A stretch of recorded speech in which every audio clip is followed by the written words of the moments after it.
we did. We fired all those doctors and we found an internist. And believe it or not, this guy was kind of the talk of the town because he kind of bucked the system. And I said, well, that's the guy for me. That's the guy I want to go. That's the guy I want to go to. Did you find that the doctors that you did have, did some of them actually care about you and your problems, or was it really just that generic kind of cold-hearted, here's a script, go get this treatment, go I get never this had test? one that I really felt ever cared. I didn't. One size fits all.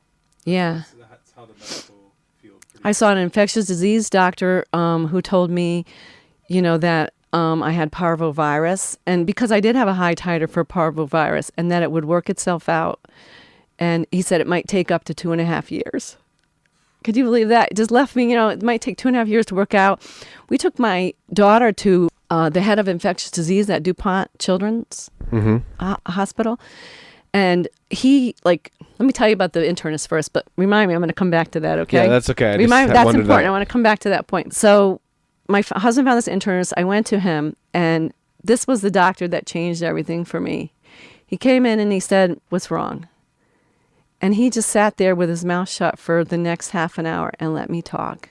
And what was so weird is that I was able to go all the way back to my just kind of what I was telling you about, telling them the history with the ear infections, the ovarian cyst problems, the constant, respiratory infections, the memory loss, the bladder, everything I did. And I was done. And I was just sitting there sweating profusely after getting all that out to him. And then he looked at me and said, you have Lyme disease.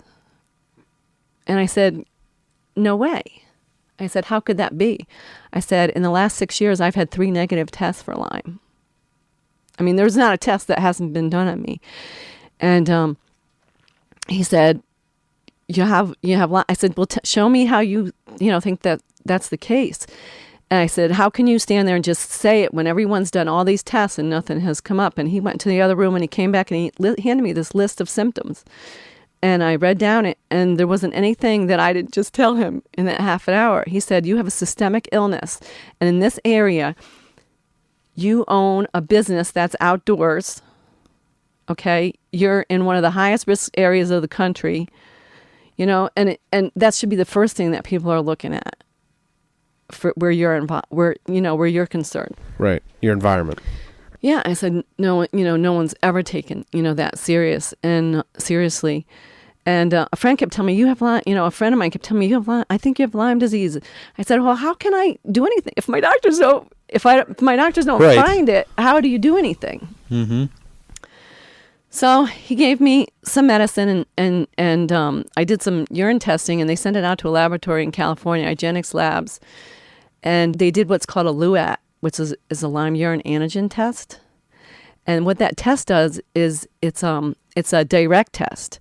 All the tests that are allowed to do through regular medical processes are indirect tests. And what they do is they measure your body's fight response to an organism. Well, when you're so sick and you're not fighting, you don't have a fight response. Right. So what these tests do is they look directly for the organism or parts of the organism. They have their DNA testing, and they look for the makeup. Well, when my test came back, that laboratory said it was the highest titer they had ever seen in the entire country. Wow. That's heavy. At the time. Now, since then, there's a ton more that are, just as high or higher. Well, sure. But people were not looking, for it. Now, how long ago was that? 12 years. Wow.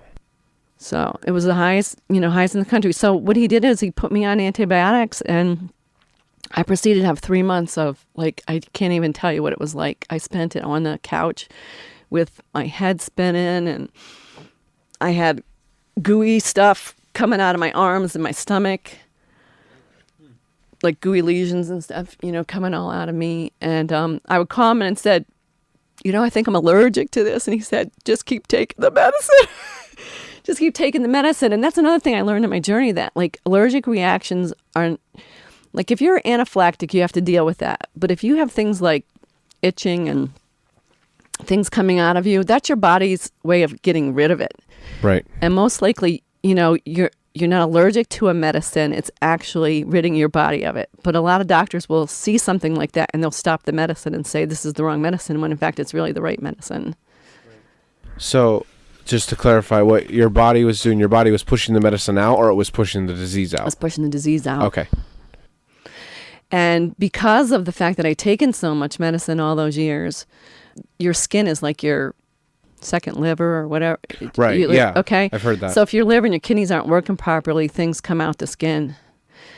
And so along the rest of our journey, we've been really good at taking herbals that detox the liver and the kidneys. Right. So that's like a huge sign. If you're detoxing through your skin instead of your liver and kidneys, like your liver and kidneys have problems. Right, exactly. Gotcha. Okay. You can treat something, but if it keeps circulating in your body and you don't actually get it out, you don't really ever get well. Mm-hmm. So that's real key to the treatment. And you got a question? No, I was just thinking, so this is when you started to really realize what was wrong. And how long did it take from It was this a point? diagnosis anyways. Now looking back, it's not what was really wrong, but it was just another diagnosis. It was a place to start. It was a place to start. Yeah. It wasn't like this was all like, I had doctors that told me it was in my head, and it's really, if you guys are guys, but you have to understand what it's like to be a woman, going to a doctor. They tend to blame a lot of it on our emotions and Right. things. And like, I would imagine. I have so many friends that are put on, things like Prozac and, all the depression drugs. Even young girls, they're putting so many more of them just on those because they can't explain what's happening. Well, my wife, she had a lot of stomach problems for forever. And I mean, now she doesn't really complain anymore about it. I think she's got everything worked out to where she knows she can't eat this, she can't have this. And as long as she stays with a certain diet, she's fine usually now. But I mean, before she used to complain all the time and I didn't understand it because I don't really have problems like that. So I think I could see that where people would, And the GI tract is essential to health. It's part of your immune system. And when it's not working right, you're sick. That's just the way it is. Yeah.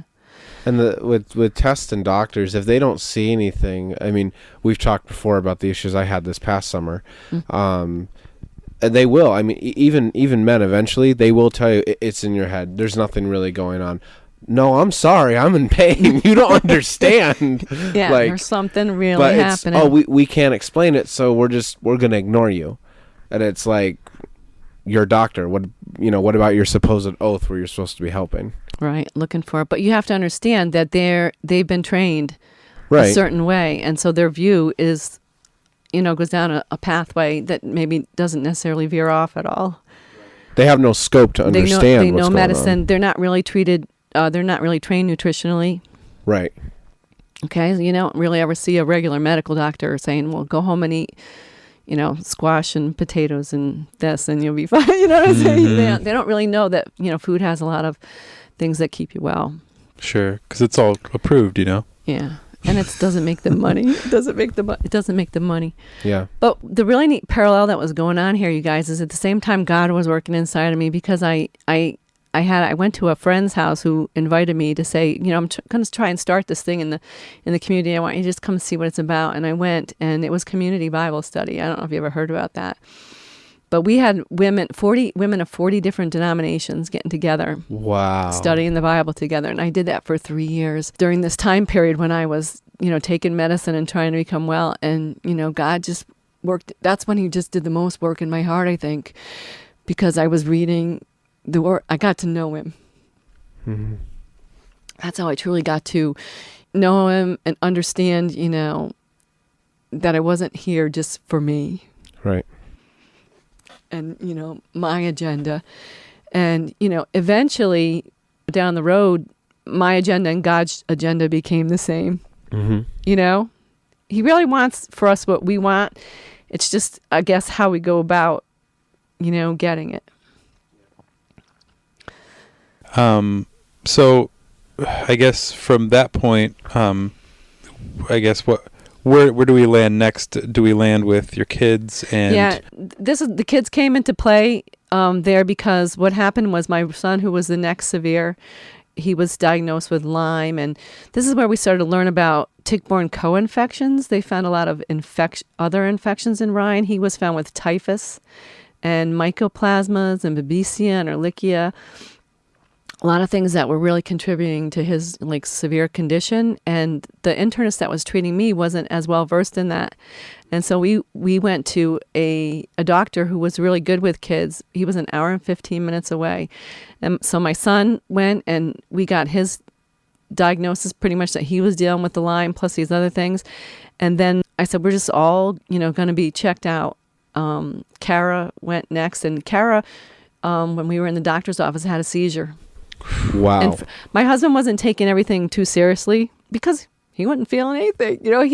He even all along, even though he had, positives for a lot of the things we did, his body was maintaining. He wasn't having the symptomology, and so he didn't really take the whole thing serious. And when he saw his daughter have a seizure, right in front of him, he said, "Oh, there's something to this." And was that kind of a blessing that it happened there? The doctor was able to observe what was going on? Oh, yeah. But this guy knew Lyme. He'd been dealing with, he was a DO who experienced it. Most of the doctors who were breaking off from MD or DO and actually treating people with Lyme were people who had experienced it in their own families. They were dealing with it themselves. So they knew it was happening. They knew they were sick. And the situation was where we all 5 had diagnoses. We were all on medicine. And it became a 4-year journey with this medicine. And the money that we spent on, just trying to keep alive. And I got real aggravated and started combining with other people in my community who were having the similar symptoms and things. And as we got more and more people tested and in treatment, we said, this is a problem in our area. Why isn't anybody doing anything about it? And we started a nonprofit organization, and we just started educating. And that's when I think the laboratory out in California got a little more credibility. There were people up in New Jersey and New York that were doing the same things that we were, and we were all kind of combining together and, just educating people. That this was something that was systemic and could possibly be related to many of the autoimmune illnesses out there. Autoimmune. Yeah, autoimmune. What you have to understand is, they label all this stuff like MS and Guillain-Barré and all that, but all they're doing is taking a set of symptoms, grouping them together and giving them a name. There's no origin to the illness. And when you find an answer to something that is causing some of those symptoms, why wouldn't you look to see if that was a player in those diseases? Yeah. And it was very frustrating because I think today they don't even do that. Even today they don't say, what infectious disease is behind this disease. What infectious organism, is causing it. So we stayed in that kind of a situation for about 4 years until, we would have our blood drawn every month. My kids had more needles stuck inside them because when they retested us and stuff, they would challenge it. And so they would, give you a higher dose of antibiotics to challenge the disease to come out into the bloodstream. And so they could see what the count was and if you were making improvement or whatever. Every month they did Every this? month my children had blood drawn. And a challenge from an antibiotic. And a challenge from an antibiotic. Oh, my word. Yeah.